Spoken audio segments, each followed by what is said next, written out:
Good morning, students. Welcome to social science class. I hope you all have seen previous video and also have note down the notes in your copy. Yesterday video was an introduction to this chapter, and today we are going to begin our first topic. Okay, so our first topic is French Revolution and the idea of nation. You have already studied French Revolution in your ninth class, so it will be easier for you to understand it. Okay, so the first time when nationalism came into existence, it was during the French Revolution of 1789. Before 1789, France was a state which was ruled by a autocratic monarch. Okay, and you know that after the French Revolution, there was lot of political and constitutional changes, which brought back sovereignty of people, okay, from the monarchy. Okay, so revolution proclaimed that it was the people who constitute the nation and shape its destiny. It is not the monarch, it is not the king, it is the people who who make nations and who decide its future. Now, from the very beginning, all the French revolutionaries, they were using all kind of measures to to develop a sense of collective identity or belongingness among the people. Okay, uh, the ideas of la patrie, which is known as fatherland, the le citoyen, the citizen. So this emphasized the equality among the people. Okay, a united community which having equal rights under a constitution.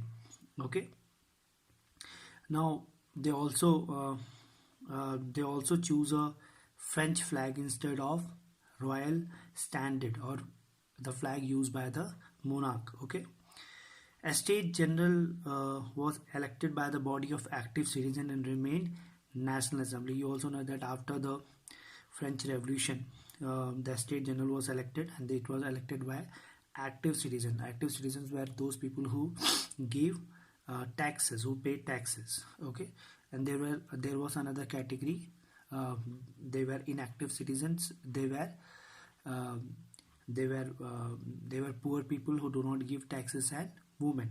Okay, now you know that during the French revolutions, the hymns were composed, oaths were taken, the martyrs were commemorated. These all were done in the names of nation. Okay, to develop equality or to develop equalness, a centralized administrative system was placed. Okay, and under this system, a uniform law was made for all the people living in that territory. For this, all the dues were abolished. Okay, when people earlier when people move from one place to other, they have to pay duties. When traders they move from one territory to others for trade, they have to pay the duties and dues. Okay, this was all abolished. Okay, and one thing which was done was the uniform system of weight and measures was adopted. Earlier there was different weights. Okay, different measures was used, and now the same measures was used everywhere. Okay, uh, one thing which came this time, that French became the official language. Okay, the regional dialects were discouraged, and French became their official language. Okay, and became the language of nations. Now the revolutionaries, after they liberate the French nation, they also believe that since France is the first country to get revolutionized. Okay, uh, it is duty of France to liberate the people of Europe also. Okay, other countries of Europe also, from the rule of monarchs. Okay, and it should also help other people also to become nation states like France. So when the news of France, when the news of that when the news was spread that France had become republic, okay, so all the educated middle class from the um, different cities of Europe, they came together and they started to set up Jacobin clubs, just like in France. Okay, this also you have studied in your class 9th. Okay, so when French armies they went to different areas, okay, different cities and different places, okay, they were welcomed by the people, okay, they were welcomed by the people who have the same ideology like France, okay.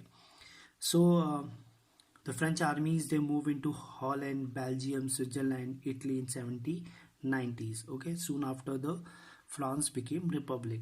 Okay, and many revolutionary wars took place, and French army they carried the idea of nationalism along with them.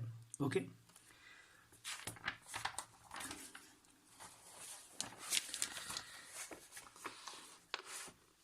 now this was a time where uh, when uh, France came under the control of Napoleon. You also studied this in your class 9 that the soon Napoleon got hold of the government, okay, and he bring back the monarchy form of government in France, okay.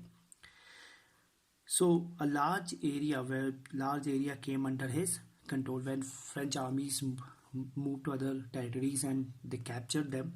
So a very large area came under the control of Napoleon along with France. Okay. Now Napoleon introduced many reforms in other parts of Europe also, which was under his control. Okay. We know that Napoleon he has destroyed democracy in France, but his administrative reforms were something which became examples for other rulers as well. Okay, so all the reforms which he have done, it comes under the Civil Code of 1804, which is also called as Napoleonic Code. This is very important. What is Napoleonic Code or Civil Code of 1804? It includes all the reforms which Napoleon did. Okay, so what reforms he did? First of all, he took all the privilege by birth. You have studied in your class 9 that nobles and clergy they have privileges by birth. Okay, they do not pay taxes. They have huge land under their control. Okay, so all these privileges was taken away. Equality was prevailed before the law. It means uh, eh, equality means everyone was equal in front of law. Okay, and people also got the right to property. Okay, now this code was exported to other areas as well, which was under the French control. Okay, like Dutch, Switzerland, Italy, Germany, etc. Okay, Napoleon also simplified administrative system. Okay, he made much easier than before. Okay, he abolished all the feudal system. Feudal system yani zamindari system. Okay, so he abolished that, and he also free the peasants from serfdom. Actually earlier the peasants used to work for the uh, or landlords, okay, and nobles. So he freed them from this work. Okay, they were forcefully they were asked to do work for these nobles. Okay, and all the manual dues were also abolished. All the dues or the money they have borrowed from the landlords for what they were exploited, it was abolished. Okay, in town also he brings some reforms that guild restrictions were removed. Now guild restriction means in the town the merchants, the big merchants, they form a guild and they did not allow a new merchants to come and work. Okay, so this guild system was removed. Now transport and communication systems were made much better. Okay, so peasants, artisans, workers, new businessmen, they found a uh, new freedom. Okay, now freedom to move from one place to other. Okay, it was now easy. Okay, and uh, to make trade much easier, he also brings some other reforms in the business as well, okay, in economic front as well. Like he standardized the weights and measures. He established a uniform laws. A common currency was established. See, earlier different principalities have different currencies, okay. So what he did, all the area which was under his control, uh, a common currency uh, was established, okay. So all these economic measures help to facilitate the movements of goods and capital from one region to another, okay. So he brings lot of social reforms, economic reforms, which help the all the people living in his territory, okay. So areas which was conquered by the Napoleon earlier, they were very happy with the Napoleon rule, okay. Like Holland, Switzerland, Brussels, okay, Mainz, Milan, Warsaw, okay. So when French armies came to their cities, okay, to capture them, there was enthusiasm, okay. They were very happy that Napoleon will bring the reforms which is already done in France uh, in their regions as well. But later on, this enthusiasm turned into hostility, okay. And one of the reason was that although Napoleon bring political reforms, uh, uh, administrative reforms, social reforms, but he did not give political freedom, okay. The people did not have political freedom as they would like. He also introduced taxation. New taxations were introduced. There were a lot of censorship. Nobody can say anything against against the Napoleonic rule. Uh, the people were uh, forced to recruit into the armies. Okay, uh, because Napoleon have dreams to conquer Europe. So for this he needs a people, okay. So the people were forcefully recruited into the armies.